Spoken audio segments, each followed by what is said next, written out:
तो दोस्तों क्या हाल चाल। विजय सर आ गए आपके पास पढ़ाने आप लोग का सबसे पसंदीदा सब्जेक्ट आपका अपना लेखाशास्त्र। और आज हम लोग जो है एक नए चैप्टर की शुरुआत कर रहे हैं, ठीक है। और जल्दी जल्दी हम लोग चैप्टर्स खत्म करें ताकि आप लोगों का जो है अकाउंटेंसी का न्यूमेरिकल जब स्टार्ट होगा तो आप लोगों का इंटरेस्ट जो है बूस्ट होगा। इसलिए थोड़ा सा जो है छोटे छोटे लेक्चर्स ही हैं, मतलब छोटे छोटे चैप्टर्स ही हैं इधर के स्टार्टिंग वाले, ये सब कंप्लीट हो जाए तो आपका जो है मेन मजेदार टॉपिक स्टार्ट हो जाए। तो देखा जाए तो ये वाला चैप्टर थोड़ा सा चीजें जो है ज्यादा आसान है। सिद्धांत कुछ ना लेखांकन के सैद्धांतिक आधार, धीरे धीरे रस बढ़ते जाएगा, आनंद बढ़ते जाएगा, मजा होते जाएगा, ठीक है। तो चलो हम लोग क्लास शुरू करते हैं। हमारा जो चैप्टर है दूसरा जिसका नाम है लेखांकन के सैद्धांतिक आधार, यानी यहां पे आप लेखांकन के सिद्धांतों के बारे में जानोगे। जो नंबर 1 शुरू होने जा रहा है उसके पीछे कुछ ना कुछ तो सिद्धांत, कुछ ना कुछ तो प्रिंसिपल, कुछ ना कुछ तो काम करता है, तो उसी के बारे में यहां पे आप जानोगे। और ये हमारा इस चैप्टर का लेक्चर नंबर 1 शुरू होने जा रहा है। चलो हम लोग इस टॉपिक को शुरू करते हैं, आगे बढ़ते हैं, देखते हैं, ठीक है। तो चलो किया जाए, लेकिन उससे पहले ये चैप्टर शुरू किया जाए उससे पहले आप लोग जो है फटाफट क्या करो, अटेंडेंस दे दो कि इस बैच में कितने चिन्ह बानो, साहिन बानो। बेसिक सारा है कि हमारा जो लेखांकन के सिद्धांत है ना, हमारे चैप्टर का नाम क्या है, लेखांकन के सैद्धांतिक आधार। तो सबसे पहले हम लोग जो लेखांकन का सिद्धांत है उसी को इसमें पढ़ना है। तो ये सिद्धांत होता क्या है इसके बारे में हम लोग जानेंगे, इसके अर्थ और परिभाषाओं को। फिर जो लेखांकन का हमारा सिद्धांत होता है उसकी अपनी क्या विशेषताएं, इसको हम लोग जानेंगे कि भाई क्या क्या है लेखांकन सिद्धांत में। फिर लेखांकन के सिद्धांत का अपना क्या महत्व है इसको हम लोग जान लेंगे। और फिर लेखांकन के सिद्धांतों की क्या प्रकृति है हम लोग इसको जान लेंगे। यानी इस चैप्टर का हम लोग का स्टार्टिंग में लेखांकन के सिद्धांत का बेसिक सारा चीज आज की इस क्लास में हम लोग देखने वाले हैं, समझने वाले हैं, ठीक है। लेकिन उससे पहले लेखांकन सिद्धांत ये चैप्टर है, और सिद्धांत एक ऐसा शब्द है जो आई थिंक हमको तो जहां तक लगता है सभी लोगों ने सुना होगा, सभी लोग जानते होंगे, सभी लोग समझते होंगे। तो जब सिद्धांत आपने सुना होगा तो आपके दिमाग में इस सिद्धांत का क्या मतलब आता होगा, कि सिद्धांत मतलब क्या, क्या आपके दिमाग में आता होगा, बताओ जल्दी से बताओ। सिद्धांत शब्द आपने सुना है ना, ठीक है। तो ये बता दो कि जब सिद्धांत आपने शब्द सुना है तो सिद्धांत सुनकर के आपके दिमाग में क्या बात आया, कि सिद्धांत मतलब क्या होता होगा, क्या होता है।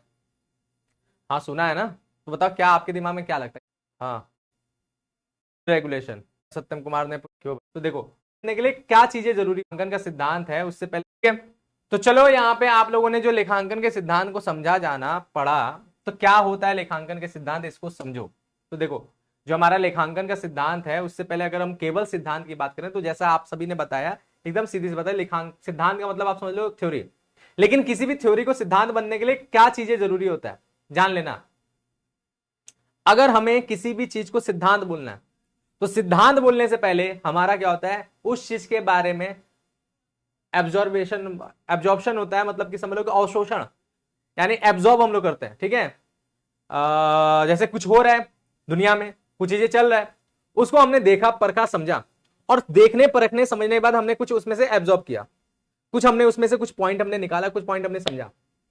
अब उस पॉइंट को हमने समझा तो उस पॉइंट को हमने लोगों के सामने रखा, तो ये पॉइंट हमारी थ्योरी हुई, ठीक है, कि दुनिया में इस तरह से करने पे इस तरह की चीजें होती हैं, तो ये हो गया थ्योरी। अब जब इस थ्योरी को हमने देखा, लोगों के द्वारा दुनिया में देखा, इधर उधर देखा, इस चीजों को समझ के हमने इस बात को जाना समझा, तो ये मेरी थ्योरी हुई। अब थ्योरी होने के बाद क्या होगा, हम इस थ्योरी को लोगों के सामने प्रस्तुत करेंगे कि देखो ऐसा करने से ऐसा होता है, ठीक है। जैसे एक सिंपल सा एग्जांपल बोले हैं तो आप लोगों जानते हो ना कि बिल्ली रास्ता काट गई, सुना होगा आपने कि बिल्ली रास्ता काटती है मतलब अशुभ होता है, नहीं जाना चाहिए, नहीं पार करना चाहिए। जब बिल्ली रास्ता काट गई तो क्या करना है, उसके आगे मत जाओ, उसके पार मत जाओ, क्योंकि अशुभ होने का खतरा होता है, ठीक है। आपने ये भी सुना होगा कि अगर घर में जो चप्पलें होती हैं अगर वो चप्पलें उल्टी रखी हुई हैं तो घर में लड़ाई होता है, कलेश होता है ना बात, ये भी सुना होगा। तो ये क्या है, इसी प्रकार से जब क्या होता है कि किसी चीज को लोग देखते हैं, समझते हैं, देखने समझने के बाद क्या होता है, उसको एब्जॉर्ब करते हैं, एब्जॉर्ब करने के बाद लोगों के सामने प्रस्तुत करते हैं। अगर इस बात को लोगों के सामने प्रस्तुत किया गया, ठीक है, अगर इसे लोगों के सामने प्रस्तुत किया गया है तो अब उसे क्या हुआ, अब उसे लोगों ने स्वीकार किया कि नहीं किया, ये डिपेंड करता है। अब हमने कुछ भी अगड़म बगड़म कोई भी सिद्धांत बनाया और हमने आपको बोल दिया कि ऐसा करने से ऐसा होता है, ठीक है। जैसे हमने बोला कि मेरे पढ़ाने से अकाउंट्स में बच्चों का 100 में से 100 नंबर आता है, ठीक है, हमने ये बात बोल दिया। अब क्या है, अब ऐसा हमने बोल दिया तो फिर क्या होगा, इससे तो फिर प्रॉब्लम खड़ा हो जाएगा भाई कि 100 में से 100 का नंबर आता है, हमने बोल दिया। तो ये क्या हमने कैसे किया, हमने एब्जॉर्ब किया कि बहुत बच्चे ने लाया है, तो इस हिसाब से हमने बोल दिया ऐसा कि मेरे पढ़ाने से 100 में से 100 नंबर भी आ सकते हैं।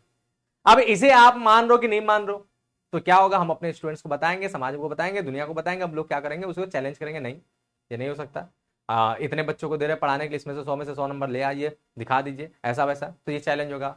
और फिर क्या होता है, जब मतलब ये जब हम किसी के सामने प्रस्तुत करते हैं अपने ऑब्जर्वेशन को, यानी अपने क्या करते हैं, अपने जो है जो बातें हमने सीखा है, जो बातें हमने समझा, उसको हम जब लोगों के सामने प्रस्तुत करते हैं, तो ये जो बातें होता है इसी को थ्योरी करते हैं। जैसे एक बच्चे ने बोला ना कि सत्य सिद्धांत मतलब थ्योरी, तो इसी को थ्योरी करते हैं कि हाँ ये बातें हमने समझा, ये हमने बातें हमने सामने हम जाना, हमने लोगों को दिखाया बताया, तो इसे क्यों कहते हैं थ्योरी।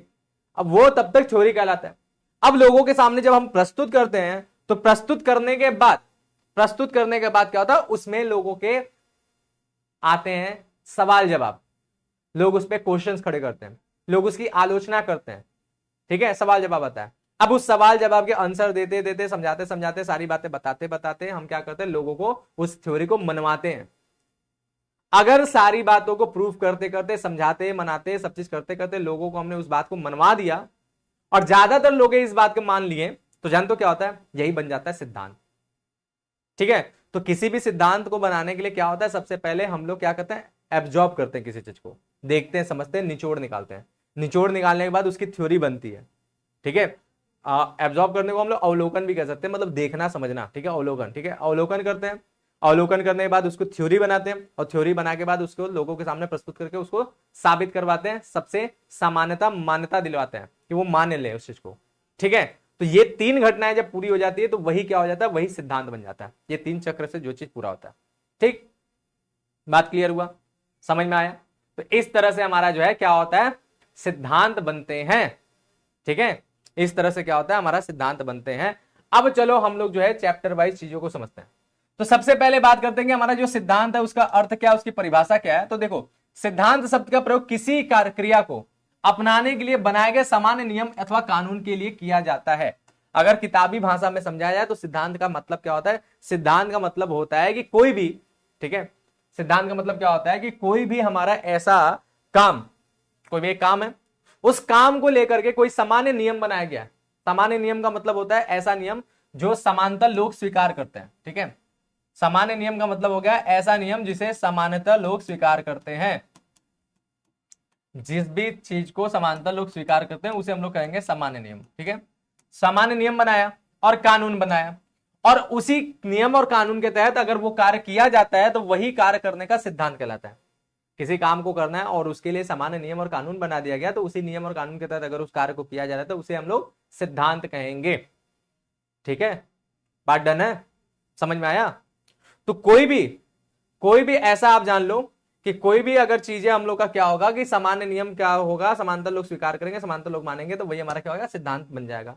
जैसे एग्जाम्पल के तौर पर अगर हम लोग बोला जाए कि घर पे अगर एग्जाम्पल के तौर पे अगर चाय बनाने के लिए बोला जाए, ठीक है, तो चाय बनाने का कोई सिद्धांत है क्या, बोलो, चाय बनाने का कोई सिद्धांत है? सभी लोग चाय एक ही तरह से बनाते हैं, सेम टू सेम बनाते हैं? ऐसा तो नहीं है।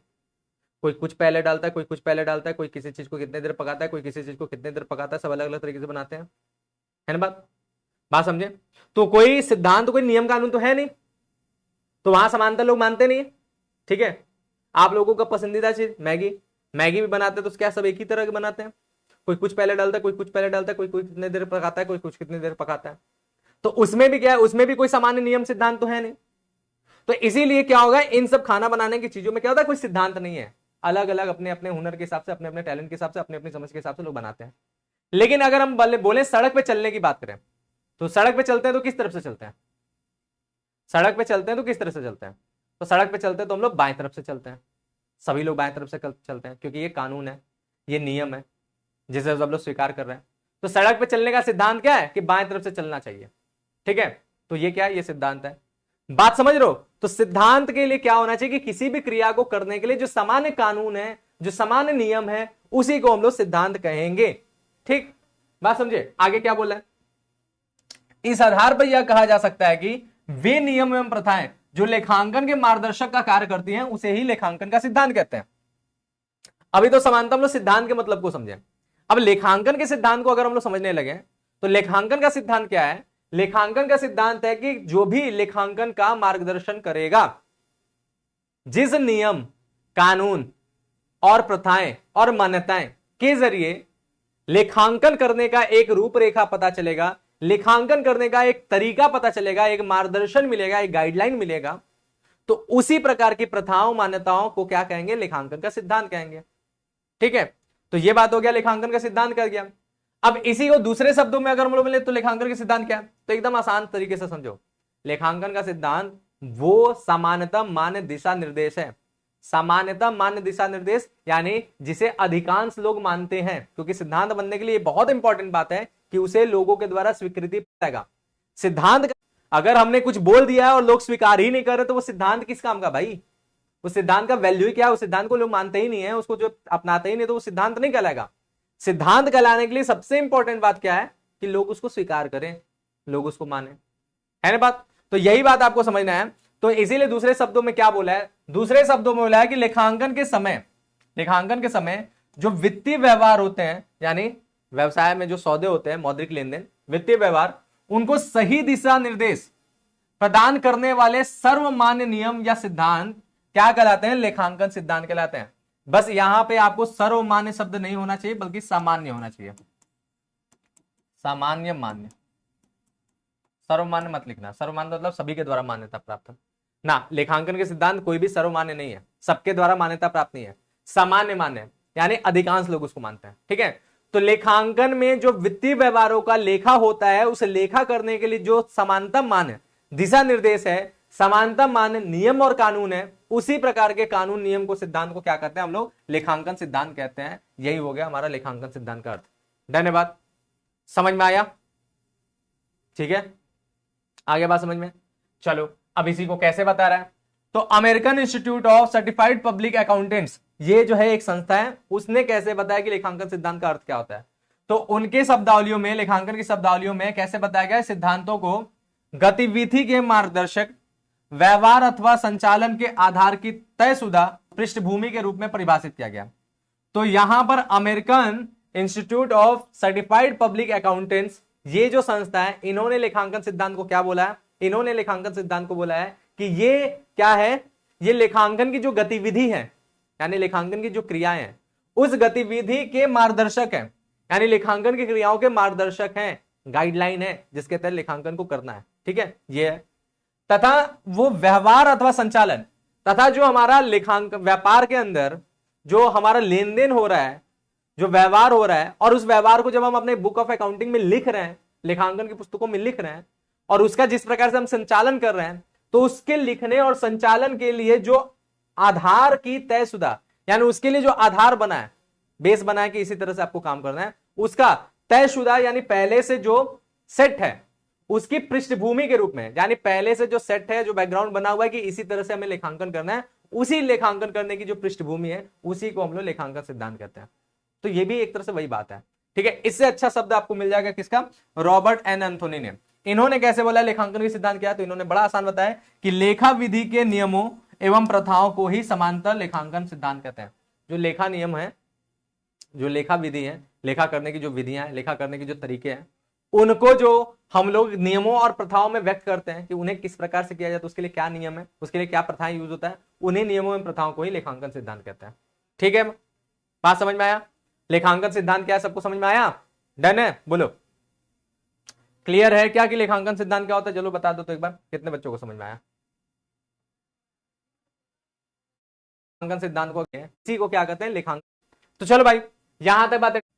तो पहला पॉइंट आपको जो है इसमें तो अपना जो लेखांकन सिद्धांत है ना, उसकी कुछ विशेषताएं समझ लो।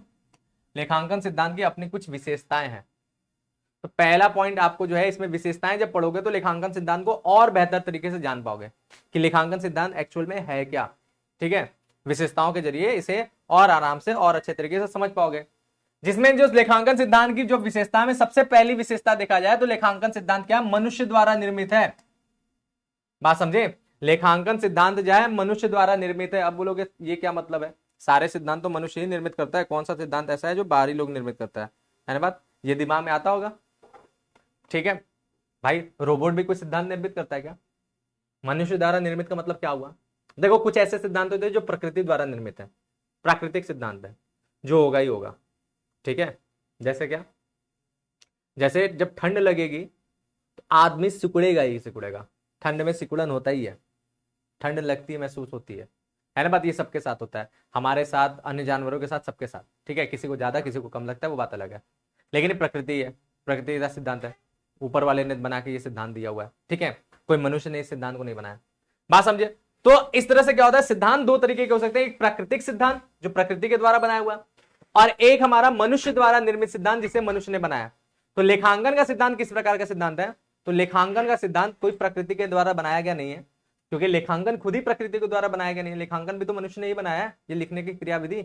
जन्मदाता कौन है लेखांकन के, लूकास पेसोली, है ना बात। तो इसके सिद्धांत भी क्या है, मनुष्यों के द्वारा ही निर्मित है, मनुष्यों ने ही इसके बनाया हुआ है, ठीक है। तो इन्होंने क्या बताया कि लेखांकन सिद्धांत मनुष्य द्वारा निर्मित है, ना कि प्रयोगशाला के परीक्षणों का परिणाम है। ये सिद्धांत भौतिकी, रसायन शास्त्रों और अन्य प्राकृतिक शास्त्रों की तरह दृढ़ एवं सर्वमान्य नहीं होते हैं। इसके अलावा लेखांकन सिद्धांत ये भी जानेगा कि बाकी वैज्ञानिक जो हमारे सिद्धांत है उसके तरह ये सर्वमान्य नहीं होते हैं। जैसे वैज्ञानिक सिद्धांत में क्या होता है, वैज्ञानिक सिद्धांत में ज्यादातर सिद्धांत क्या है, मतलब सभी सिद्धांत क्या है, यूनिवर्सल है, यानी ब्रह्मांड के किसी भी कोने में प्रकृति, जो भौतिकी विज्ञान की जो सिद्धांत है, जब वैज्ञानिक जो सिद्धांत है वो हर जगह सेम काम करता है, ठीक है, सबका सेम काम करता है, बात समझे, हर जगह पूरे ब्रह्मांड के किसी भी कोने में, तो वो वहां का सिद्धांत है वो सर्वमान्य होता है सबके द्वारा।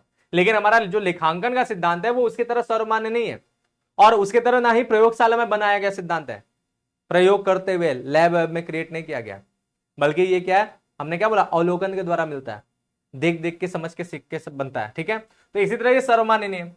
और लेखांकन के आंकड़ों को अधिक उपयोगी बनाने के लिए परिवर्तनशील समाज में मनुष्य ने इस सिद्धांतों का विकास किया। और यहां पर ये सिद्धांत क्यों बने लेखांकन के सिद्धांत, क्योंकि हमारा जो लेखांकन है ना उसके आंकड़ों को बेहतर बनाने के लिए और ज्यादा उपयोगी बनाने के लिए इस सिद्धांतों को बनाया गया, ठीक है, धीरे धीरे समाज में विकसित हुआ। और इच्छित उद्देश्यों की प्राप्ति के लिए ये सिद्धांत अच्छे मार्गदर्शक का कार्य करते हैं, क्योंकि ये तर्क, अनुभव और प्रयोग के आधार पर बने हुए हैं।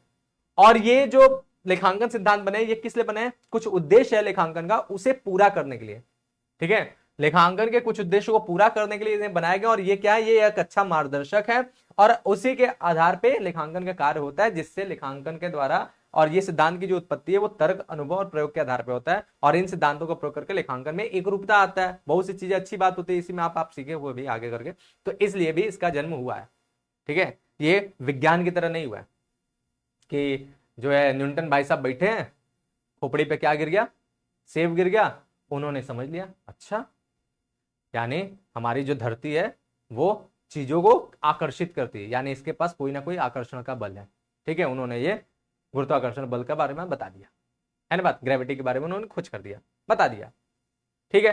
तो ये क्या है, वो भौतिक सिद्धांत है। अब ग्रेविटी क्या है, हमारे पृथ्वी पे हो या फिर किसी अन्य प्लेनेट पे हो, सब पे ग्रेविटी कुछ ना कुछ होता है, कहीं पे कम कहीं पे ज्यादा, है ना बात। तो पूरा यूनिवर्सल ट्रूथ है ना, हर जगह काम कर रहा है, हर जगह सिद्धांत वो मान रहा है, और सर्वमान्य भी है ना, सब लोग उसको मानते भी है ना, है ना बात। तो यही बात हो गया। लेकिन यहां पर क्या है, यहां पे ऐसा कुछ नहीं, यहां पे मनुष्यों ने निर्मित किया है, कैसे, अपने अनुभव के द्वारा, अपने तर्क के द्वारा, अपने प्रयोग के द्वारा, कोई प्रकृति के हिसाब से नहीं, ठीक। चलो नेक्स्ट बात करते हैं, दूसरा है 3 मापदंड। लेखांकन के सिद्धांत जब भी निकलेंगे तो उन्हें 3 मापदंडों को पूरा करना पड़ेगा, तभी वो लेखांकन के सिद्धांत कहलाएंगे। 3 मापदंडों पे उन्हें खरा उतरना पड़ेगा। पहला वही औचित्य, जो आपने कल भी पढ़ा था, औचित्य मतलब समझ लो ना, कि भैया जिस उद्देश्य के लिए बनाया गया वो उद्देश्य को पूरा करना चाहिए, एक उद्देश्य उसका होना चाहिए। फिर उद्देश्य पूर्णता होना चाहिए, ठीक है। औचित्य मतलब इस लेखांकन सिद्धांत का कोई ना कोई औचित्य होगा, किसी ना किसी चीज से रिलेवेंस होगा। फिर उद्देश्य पूर्णता की बात होगा, वो उद्देश्य पूर्ण भी होगा। और फिर व्यवहारता, यानी उसे जो है व्यवहार के रूप में प्रयोग भी किया जा सके। ये तीनों चीज, उद्देश्य पूर्ण भी होना चाहिए, उसके पीछे कोई ना कोई जो है बैकग्राउंड होना चाहिए बनने का, और उसका व्यवहारता होना चाहिए, यानी उसे लोग अपने साथ क्या करें, यूज भी करें, ये होना चाहिए, ठीक है। इसी चीज को डिटेल में पढ़ो। यहाँ पे सबसे पहला औचित्य की बात करें। औचित्य की अगर बात करें तो औचित्य का अभिप्राय ये सूचनाएं उपयोगी हो, इससे है, यानी जो लेखांकन की सूचनाएं हमारे जो सिद्धांतों के प्रयोग करने के बाद जो निकलती है वो सूचनाएं औचित्यपूर्ण होनी चाहिए, ठीक है। और उन व्यक्तियों के उद्देश्यों की पूर्ति कर सके जो एक व्यापार विशेष में विषय जानकारी रखने की चाहिए। यदि ऐसा नहीं होता है तो सिद्धांत की कोई सार्थकता नहीं होती है। लेखांकन के सिद्धांत अंततः लेखांकन पे काम करता है, और लेखांकन से अंततः लेखांकन सूचनाएं निकलता है। तो जैसे लेखांकन सूचनाओं की जो गुणात्मक विशेषता आपने पढ़ा ना, वही सारी चीजें यहां भी है, वही सारी की सारी चीजें यहां भी है। तो लेखांकन सिद्धांत भी इन्हीं 3 मापदंड से पूरा होगा। तो पहला औचित्यपूर्ण होना चाहिए, ठीक है, और लेखांकन के इस सिद्धांत को पूरा करता है और लेखांकन की सूचनाएं प्रबंधकीय कामकाज या निर्णय के निर्माण में भी उपयोगी सिद्ध होती है। अगर हमारा लेखांकन सिद्धांत सही नहीं होगा तो लेखांकन सही तरीके से नहीं बनेगा, लेखांकन सही तरीके से नहीं बनेगा तो उसका औचित्य पूर्णता खत्म हो जाएगा और उसकी लेखांकन सूचनाएं गलत निकल के आएंगी, कोई मतलब की नहीं निकल के आएंगी। ठीक है, ये बात हो गया। हाँ देख रहे हैं खुशी, आपका डाउट देख रहे हैं। अगला बात हमारा क्या, निरपेक्षता यानी ऑब्जेक्टिव। ठीक है, तो इसका आशय है लेखांकन सूचनाओं पर उन सूचनाओं को देने वाले व्यक्तियों के व्यक्तिगत विचारों का प्रभाव नहीं पड़ना चाहिए। इसके साथ साथ लेखांकन सूचनाएं ऐसी होनी चाहिए, लेखांकन के सिद्धांत से प्रयोग होने बाद लेखांकन सूचनाएं ऐसी होना चाहिए कि उसका जो है ना असर ना पड़े व्यक्तिगत लोगों का। अगर हम लेखांकन को कुछ सिद्धांतों के अनुसार चलेंगे ना, कुछ सिद्धांतों के अनुसार करेंगे ना, तो कोई व्यक्तिगत सोच का कोई प्रभाव नहीं पड़ेगा कि किसी व्यक्ति का क्या सोच है, क्या मत है। सिद्धांत जो कर रहा है वही करना होगा। जैसे एग्जाम्पल के तौर पर हमें सड़क के बाएं तरफ से चलनी चाहिए, सबको सड़क के बाएं तरफ से चलनी पड़ेगी। क्यों? क्योंकि ये सिद्धांत है। आपका मन भले ही कहेगा कि नहीं यार हम दाएं तरफ से चलें, लेकिन फिर भी आप दाएं तरफ से नहीं चलोगे क्योंकि नियम है कि बाएं तरफ से चलना। तो सिद्धांत यही करता है कि सिद्धांत जो है व्यक्तिगत चीजों को हटा देता है, निरपेक्षता लाता है। ठीक है, बात समझे। अतः उद्देश्य पूर्णता का अभिप्राय विश्वसनीयता, सत्यता और जांच की सुविधा से, जिससे सूचना की शुद्धता की जा सके। यानी अगर इस चीज को हम लेखांकन में ले आएंगे कि व्यक्तिगत जो प्रभाव है सिद्धांतों की वजह से उसका प्रभाव कम हो जाएगा, तो लेखांकन शुद्ध, सही और स्पष्ट आएगा, जिससे लेखांकन के जो सूचनाएं एकदम सही तरीके से निकलेंगे और लेखांकन का सही तरीके से प्रयोग होगा। ठीक, और नेक्स्ट हमारा क्या है, नेक्स्ट है व्यवहार्यता। यानी इसे जो है लोग व्यवहार भी है, इसको आराम से लोग यूज भी कर पाए, ये भी बात है।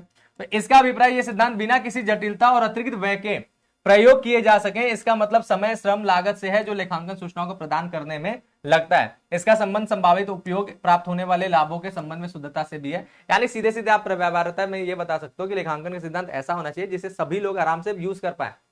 ये नहीं कि केवल अमीर लेखांकन या बड़े व्यापारी ही बस लेखांकन सिद्धांत अपना पाए, छोटे व्यापारी उसका अपना ना पाए, छोटे व्यापारी लेखांकन सिद्धांत का प्रयोग ना कर पाए। ऐसा नहीं होना चाहिए, सबके लिए आराम से यूज होने लायक हो वैसा हमें लेखांकन का सिद्धांत बनाना चाहिए। तो इन तीन चीजों से जो सिद्धांत निकल के गुजरते हैं वही लेखांकन के सही सिद्धांत माने जाते हैं। उनका 3 मापदंड है। यद्यपि लेखांकन के सभी सिद्धांत उपयुक्त तीनों लक्षण पाए जाते हैं, यद्यपि लेखांकन के जितने भी सिद्धांत उसमें ये तीनों लक्षण पाए जाते हैं, क्योंकि ये तीनों लक्षण पे उनको मापा जाता है। ये रहेगा तभी वो लेखांकन सिद्धांत कहलाएंगे। परंतु कभी कभी उपयुक्त में से एक भी, ठीक है, 1 या 2 की कमी होने पर भी सिद्धांत को मान लिया जाता है। लेकिन कभी कभी ऐसा भी होता है कि जो सिद्धांत नया नया सिद्धांत विकसित होता रहता है, लेखांकन का सिद्धांत कोई फिक्स नहीं है कि बस इतना ही है। यहाँ पे हमेशा नए सिद्धांत बनते हैं और सिद्धांत पुराने हट भी जाते हैं। ठीक है, तो कभी कभी कुछ ऐसे भी सिद्धांत बनते हैं जो सारे तीनों के तीनों लक्षण को ना पूरा करें, इसमें से 1 या 2 उसमें ना भी पूरा हो, फिर भी उसे सिद्धांत मान लिया जाता है। हाँ, नए सिद्धांतों को विकसित करते समय औचित्य तथा उद्देश्य पूर्णता एवं व्यवहार्यता के बीच उचित संतुलन स्थापित किया जाना आवश्यक है। हाँ, लेकिन अभी जो सिद्धांत हमारा नए नए बनते हैं जो हमने बताया, उसके लिए थोड़ा सा ध्यान देना पड़ता है कि ये तीनों गुण उसके अंदर हो, कम से कम थोड़ा थोड़ा तो हो ही। ठीक है, तो बैलेंस बन जाए, इसके लिए यहां पर जो है लेखांकन के सिद्धांत इन तीनों के तीनों क्राइटेरिया को फुलफिल करते हुए होना चाहिए। कम से कम पूरा ना करे तो कुछ कुछ तो करे ही। इस प्रकार से लेखांकन सिद्धांत को परखा जाता है। ठीक है, तो ये बात हो गया। अगला हमारा विशेषता देखें, लेकिन उससे पहले डाउट देख लें। ठीक है, वो थोड़ा तो देखो अगला हमारा लेखांकन का सिद्धांत क्या कह रहा है। तो ये लेखांकन का सिद्धांत कह रहा है कि लेखांकन के सिद्धांत तीव्र गति से विकासशील है। विकासशील किसको कहते हैं पता है? विकासशील मतलब क्या होता है? डेवलपिंग, यानी जिसमें विकास दर प्रतिदिन लगातार, दिन पर दिन लगातार होते चल रही है, उसे कहते हैं विकासशील। ठीक है, विकसित किसे कहते हैं? हो गया पूरा एकदम बढ़िया, जितना होना था उतना विकसित हो गया, पूरा हो गया। ठीक है, यानी जब पौधा बीज से कभी पेड़ का जब जन्म होता है तो पहले वो छोटा सा पौधा होता है, फिर पौधा होते होते वो बड़ा सा पेड़ बनता है, और जब वो बड़ा सा पेड़ बन जाता है तो एक समय बाद पौधा एकदम रुक जाता है, ना मोटा होता है, ना पतला होता है, ना चौड़ा होता है, कुछ नहीं, एक लगभग एक बराबर लगने लगता है, यानी वो पूर्ण विकसित पेड़ हो गया। ठीक है, लेकिन जब तक वो क्या हुआ, बीज से पेड़ बनने की प्रक्रिया में है, तब तक उसे क्या कहेंगे? वो विकासशील है। ठीक है, वो क्या है? वो विकासशील है। तो विकासशील का मतलब होता है जो लगातार विकास की तरफ अग्रसर होता रहता है, लगातार विकास की तरफ बढ़ता रहता है। ठीक है, बात ये समझ में आ रहा है? तो यहां पर भी आप बोल रहा है कि लेखांकन के सिद्धांत तीव्र गति से विकासशील है, मतलब विकासशील तो है लेकिन साथ ही साथ बहुत तेजी के साथ। तो बिल्कुल ऐसा है, लेखांकन के सिद्धांत में हमेशा लगातार क्या हो रहा है? रोज कुछ ना कुछ विकास हो रहा है, रोज नए नए सिद्धांत बन रहे हैं। और केवल सिद्धांत बनने की नहीं, बल्कि सिद्धांत जो पुराने वाले हैं उनमें भी चेंजेस किया जा रहा है या उनको भी हटाया जा रहा है। तो ये अभी इस पे लगातार काम हो रहा है। लेखांकन के सिद्धांत हर दिन नए होते चल रहे हैं, कुछ ना कुछ बदलते चल रहे हैं। ठीक है, तो लेखांकन के सिद्धांत पर व्यापार की पद्धति या व्यापार किस तरह से होता है, उसकी प्रथाएं, उसके रीति रिवाज और अंतिम विवरणों का जिस प्रकार से प्रयोग किया जाता है, उसके प्रयोग करने वालों के विचार तथा विश्वासों का प्रभाव पड़ता है। इसके अतिरिक्त लेखांकन सिद्धांत पर सरकारी प्रतिनिधियों एवं व्यापारिक वर्गों की भी विचारधारा का भी प्रभाव पड़ता है। यानी लेखांकन सिद्धांत काफी चीजों से प्रभावित होता है और इन सभी चीजों से प्रभावित होने के बाद उसमें लगातार चेंजेस होता रहता है। इसी वजह से लेखांकन के सिद्धांत क्या है, विकासशील है, पूर्ण रूप से विकसित नहीं है, उसमें चेंजेस हो रहे हैं। ठीक है बात। नेक्स्ट हमारा क्या है, नेक्स्ट है कि सिद्धांतों के प्रयोग में अंतर।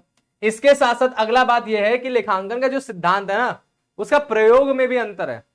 प्रयोग में भी अंतर का मतलब कि अगर हम एक अकाउंटेंट हैं तो हम कुछ सिद्धांतों को मान लिए, उसका प्रयोग करके अपना लेखांकन कर रहे हैं। कोई अगला व्यक्ति कोई अकाउंटेंट है तो वो कुछ सिद्धांतों को मानता है, वो कुछ सिद्धांतों को मानते हुए अकाउंटिंग कर रहा है। तो तरह तरह के लोग लगातार क्या करें, अपने अपने अकॉर्डिंग कुछ सिद्धांत को मान रहे, कुछ सिद्धांत को छोड़ रहे हैं। तो प्रयोगों में भी इसका अंतर पाया जाता है। ठीक है, तो एक कार्य के लिए अलग अलग स्थानों पर अलग अलग सिद्धांतों का प्रयोग में लाया जाता है। ठीक है, एक काम है लेखांकन, और लेखांकन के काम के लिए हम कुछ सिद्धांत मान रहे हैं, वो कुछ सिद्धांत मान रहे हैं, सब अपने अपने हिसाब से लेखांकन कर रहे हैं। तो ये भी इसमें एक प्रॉब्लम है भाई, क्या इसकी विशेषता है हालांकि ये। फिर अगला क्या है, लेखांकन के सिद्धांतों की सूची का भाव। इसके साथ साथ लेखांकन के सिद्धांतों की कोई पूर्ण सूची नहीं है फिक्स कि बस इतने ही लेखांकन के सिद्धांत, बस इसको पढ़ लो काम हो गया, ऐसा भी नहीं है। ठीक है, तो ये भी एक प्रॉब्लम है कि जो लेखांकन के सिद्धांत है इसकी कोई ऐसी सूची नहीं है जिसमें लेखांकन के सभी सिद्धांत एक स्थान पर मिल सके। फिक्स कोई सूची नहीं है कि भैया 12 ठो लेखांकन सिद्धांत पढ़ लो, 10 ठो लेखांकन सिद्धांत पढ़ लो, 15 ठो लेखांकन सिद्धांत पढ़ लो, 20 ठो पढ़ लो। ऐसा कोई फिक्स सूची नहीं है कि इतना ही पढ़ो, इतना ही है, इससे ज्यादा नहीं, इससे कम नहीं, ऐसा कुछ नहीं। लेखांकन के सिद्धांत आप ही पढ़ोगे ना, अभी अपने किताब से पढ़ लो, फिर किसी दूसरे किताब से पढ़ो, फिर किसी तीसरे किताब से पढ़ो, अलग अलग किताबों के राइटर्स में आप जाओ तो देखो लेखांकन सिद्धांत वाले चैप्टर्स में अलग अलग जो है टॉपिक्स मिलेंगे। देखना पक्का सिद्धांत अलग अलग आपको मिलते जाएंगे। लेकिन यही आप पढ़ोगे ना लेखांकन में खाते कितने प्रकार के, तो वो 3 ही प्रकार के मिलेंगे, क्योंकि वो फिक्स है। व्यक्तिगत खाता, वास्तविक खाता, नाममात्र खाता, वो फिक्स है, सभी किताबों में वैसे मिलेगा। लेकिन ये सिद्धांत के बारे में पढ़ा जाए तो लेखांकन के सिद्धांत अलग अलग किताबों में अलग अलग मिलेगा आपको। ठीक है, क्योंकि इसका पर्याप्त सूची नहीं है, परफेक्ट सूची नहीं है कि यही एक है। ठीक है, इसके अलावा हम लोग अब देखते हैं कि हमारा जो लेखांकन के सिद्धांत है उसका अपना महत्व क्या है। तो अभी तक हम लोगों ने क्या पढ़ा, विशेषता पढ़ा कि लेखांकन के सिद्धांत की अपनी क्या विशेषता है। लेकिन अब हम लोग क्या पढ़ने जा रहे हैं, अब हम लोग पढ़ने जा रहे हैं कि हमारा जो लेखांकन का सिद्धांत है इसका अपना महत्व क्या है, क्यों प्रयोग करना है लेखांकन के सिद्धांत का, क्या जरूरत है लेखांकन के सिद्धांत का, जरूरत है, बोलो क्या लगता है आपको। क्योंकि आपने जाना कि लेखांकन का सिद्धांत क्या है, मार्गदर्शक। ठीक है, लेखांकन का सिद्धांत क्या है, मार्गदर्शक, जो मार्गदर्शन करता है, जो बताता है कि किस प्रकार से हमें लेखांकन करना है। तो बताओ इसकी जरूरत आपको समझ में आ रही है, बोलो जल्दी से, समझ में आ रही है क्या।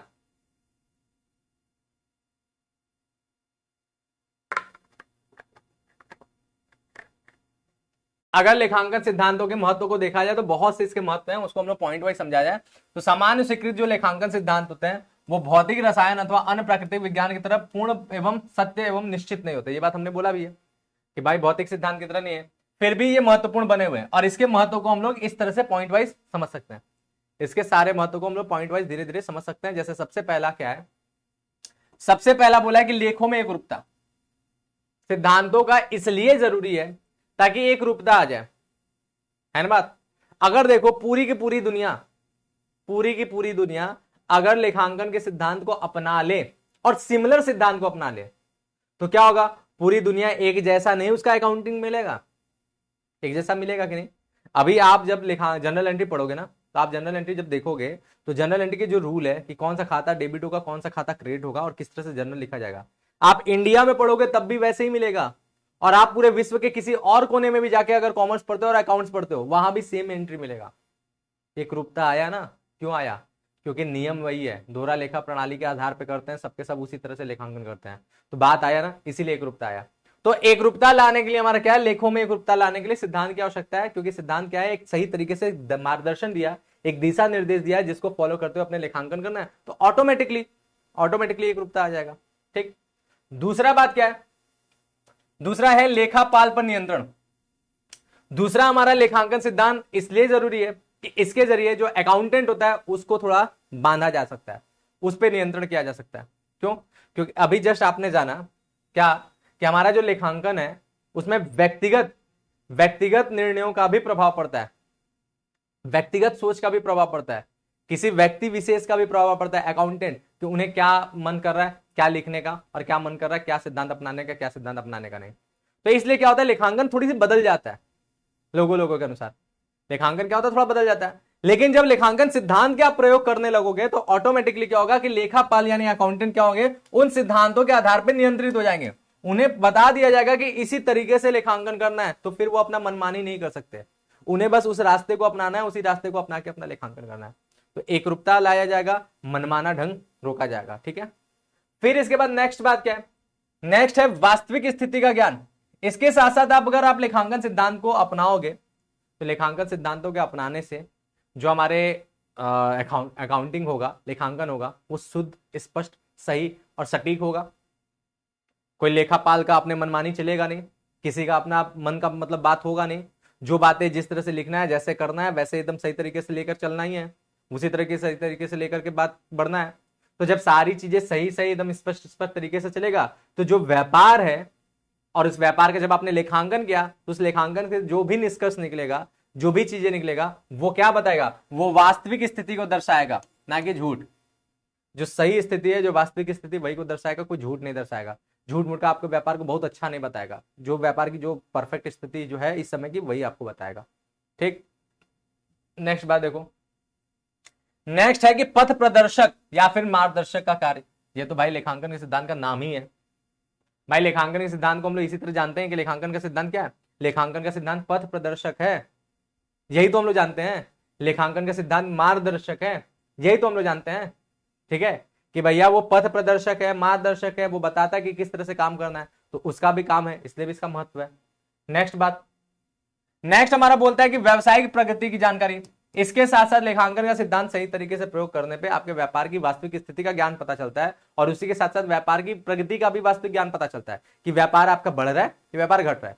दूसरी बात, इससे व्यापारिक प्रगति भी होता भी है। ठीक है, केवल इसकी जानकारी नहीं मिलती, व्यापारिक प्रगति भी होता है, क्योंकि किसी भी काम को अच्छे तरीके से करो, सिद्धांत को अपनाते हुए करो, और किसी भी काम को मनमाने ढंग से करो, तो कौन सा काम ज्यादा अच्छा असर दिखाएगा। जब किसी काम को आप मार्गदर्शन में अच्छे तरीके से करोगे तो वो काम ज्यादा अच्छे तरीके से असर दिखाएगा, और जो काम आप मनमाने ढंग से करोगे उस काम में गड़बड़ी होना का चांसेस मैक्सिमम होता है। ठीक है, तो ये भी बात है।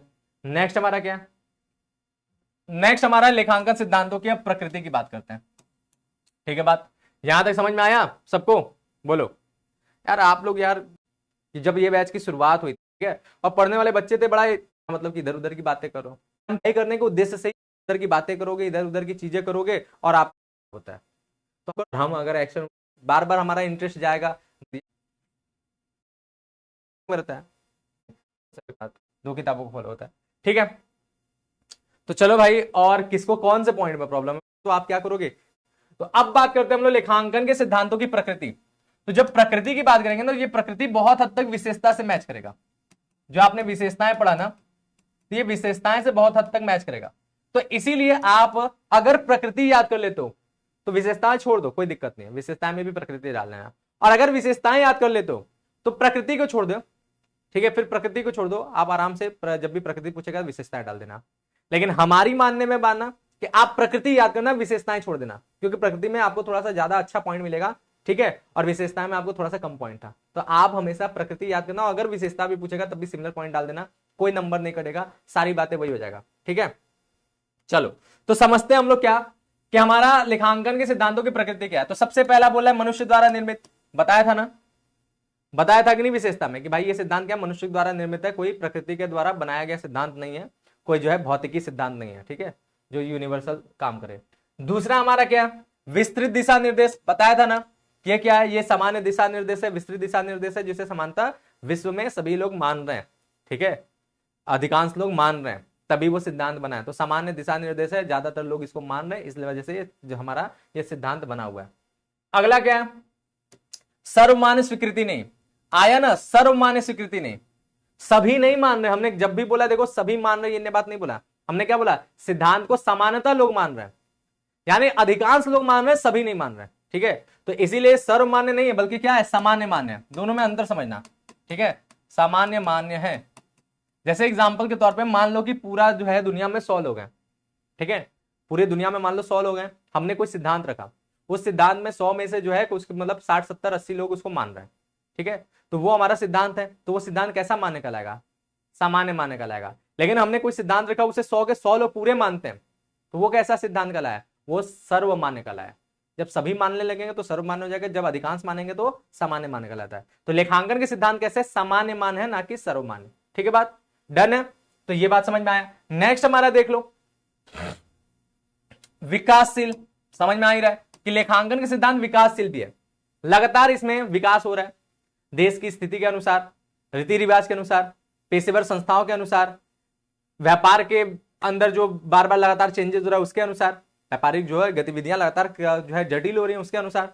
तो जिस जिस प्रकार से जो जो चीजें हमारे व्यापार को प्रभावित करने वाली चीजें हैं, उन सारी चीजों के अनुसार लेखांकन सिद्धांतों पे भी प्रभाव पड़ रहा है, तो उन सभी चीजों से लेखांकन सिद्धांत भी बदल रहे हैं, ठीक है। तो ये लगातार विकासशील है, इसमें लगातार विकास होते चल रहा है। नेक्स्ट हमारा क्या, सत्यापन का अभाव। जैसे विज्ञान के जो सिद्धांत होते हैं उनको हम लोग प्रयोगशाला में सिद्ध करते हैं, तब लोग मानते हैं, एकदम सिद्ध किया जाता है ना बात। जैसे पानी का आपने सूत्र पढ़ा होगा H2O, तो उसे बताया गया कि कैसे वो बनता है, कि हाइड्रोजन का एक ऑक्सीजन का जो है अपना लेते हैं 2, और उसके बाद हमारा H2O बन जाता है ना बात। हाइड्रोजन का 2 ऑक्सीजन का एक ऐसे, ठीक है। तो H2O बन जाता है ना बात। हालांकि हम केमिस्ट्री नहीं पढ़ा रहे हैं, बस बता रहे हैं, ठीक है। वरना केमिस्ट्री अगर मेरा इतना स्ट्रॉन्ग रहता हम केमिस्ट्री पढ़ाते ना, है ना बात। तो ये बात समझ लो कि आप इस तरह से जान सकते हो कि जैसे हमारा जो पानी का हमने सूत्र जानते हैं H2O, तो वो इस तरह से बनता है, तो उसे प्रैक्टिकली लैब में सिद्ध किया गया, उसे जो है प्रैक्टिकली लैब में सिद्ध किया गया, दिखाया गया कि भाई इस तरह से ये कनेक्ट होकर आपस में पानी बन रहे हैं, इस तरह से अणु आपस में मिलकर के पानी बना रहे हैं सबके, ठीक है। लेकिन जो हमारा ये लेखांकन के जो सिद्धांत है ना, इसे प्रैक्टिकली आप लैब में नहीं सिद्ध कर सकते हो, ये लैब में प्रयोगशाला में बनाया गया सिद्धांत है ही नहीं। ये किस तरह से, ये अवलोकन के द्वारा बनाया गया सिद्धांत है, देख देख करके सीखा गया बनाया गया सिद्धांत है। जैसे रीति रिवाज प्रथाएं जैसे बनती हैं, जैसे हमने बोला ना बिल्ली रास्ता काटने वाला जो प्रथा बना, जो रीति रिवाज बना, है ना बात।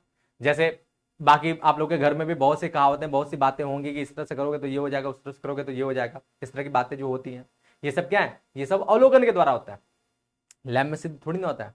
और वैसे भी आप जानते हो कि लेखांकन, अकाउंटिंग, इसका कोई लैब थोड़ी ना है। कॉमर्स का लैब क्या है, कॉमर्स का लैब पूरी दुनिया है, कोई फिक्स एक रूम नहीं, उसमें सारे कंपोनेंट्स सारे के सारे टूल्स नहीं रखे हुए हैं, इक्विपमेंट्स नहीं रखेंगे जहां पे आप जाके जो है चीजों को प्रूफ करोगे, सिद्ध करोगे ना, इसके कोई लैब नहीं है। इसकी सारी लैब पूरी की पूरी दुनिया है, ठीक है। तो ये लेखांकन के जो सिद्धांत वो कैसे हैं, वो आपका सत्यापन का उसमें अभाव है। क्यों, क्योंकि उसको प्रूफ नहीं करते हैं, उसे दिखा करके प्रूफ नहीं किया जाता, इसीलिए इसको सर्वमान्य नहीं है। अगर प्रूफ ही हो जाता, सत्यापन हम दिखाई देते, सत्यापन हम करा ही देते हैं, तो ये सर्वमान्य नहीं हो जाता, फिर सामान्य मान क्यों रहता, सब मानते फिर, ठीक है बात। नेक्स्ट हमारा क्या है, बस यहीं तक बात है भाई। तो चलो आज की बात हमारे क्लास में इतनी, ठीक है। तो चलो अब किसी को कुछ पूछना है।